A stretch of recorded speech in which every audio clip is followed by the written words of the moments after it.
নমস্কার। বেস্ট টাইমে আজকে আপনাদের সামনে একটা ফুটবল বিষয়ক আলোচনা আপনাদের সঙ্গে একটু শেয়ার করে নিতে চাই। গত বছরও সুপার কাপ হয়েছিল, গত বছরের চ্যাম্পিয়ন ইস্টবেঙ্গল ছিল, কিন্তু এবছর গোয়াতে সুপার কাপ। গোয়াতে প্রচণ্ড বৃষ্টি চলছে, মাঠেরও অবস্থা ভালো না, কিন্তু ভেন্যুটা অন্য জায়গায় চেঞ্জ করা যেত। অন্য জায়গায় চেঞ্জ করে কারেন্ট যে খেলাটা চলছে, এখন প্রতিটা প্লেয়ার একটা কন্ডিশনে চলে এসছে। ১ মাস বা ১.৫ মাস তারা প্র্যাকটিস একসঙ্গে করেছে, টিম কম্বিনেশন, টিমের সঙ্গে একটা একাত্মতা হওয়ার ব্যাপার থাকে সেই জায়গাগুলো।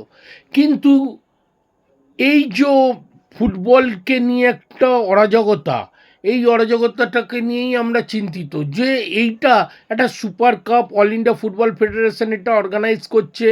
এটা দেশের যেই সব টিমগুলো আইএসএল খেলছে, এবার আইএসএল তো অতল জলে এখনও পর্যন্ত কোনো আম, মানে কি বলবো, কোনো স্পন্সরশিপ নেই, কিছু নেই।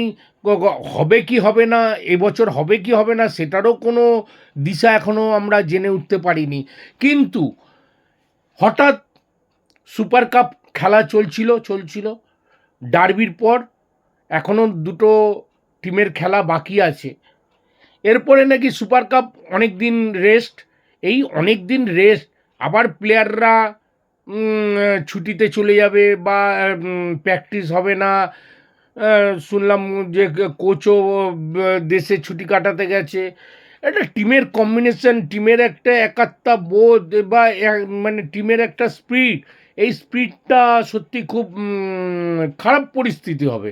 এটা ফুটবলের জন্য ভালো বার্তা না। এখানেই আমরা বলছি, এই যে ফুটবলকে নিয়ে এত মানে ডামাডোল, এত মানে কি মানে নৈরাজ্য চলছে, এই নৈরাজ্য থেকে কবে বেরিয়ে আসবে? তাহলে কি এই সব যদি হতে থাকে, তাহলে ইন্ডিয়ার ফুটবলের র্যাঙ্কিং কি কোনো দিন বাড়বে? আপনারা কি বলছেন? আপনারা যদি আমার সঙ্গে সহমত হন, আপনারা কমেন্ট করে জানাবেন। আমার তো কোনো দিশা দেখতে পাচ্ছি না যে ইন্ডিয়ার ফুটবল বা বেঙ্গলের ফুটবলের ভবিষ্যৎ একদম অতল জলে। এর আগেও বলেছি, এখনও আবার বলছি, দৃঢ় কণ্ঠে বলতে পারি যে যতই চেষ্টা করুক, এইসব বাহানা, এইসব চটকদারি কথা দিয়ে বাংলার ফুটবল বা ভারতের ফুটবল বাঁচবে না। ফুটবলকে বাঁচাতে গেলে যে মানসিকতার দরকার, সেই মানসিকতার বড়ই অভাব। আমরা আজকে এখানে আমাদের ভিডিওটা শেষ করছি। যদি আমাদের ভিডিওটা ভালো লাগে অবশ্যই লাইক করবেন, শেয়ার করবেন, কমেন্ট করবেন, আমাদের সঙ্গে থাকবেন। ধন্যবাদ, নমস্কার।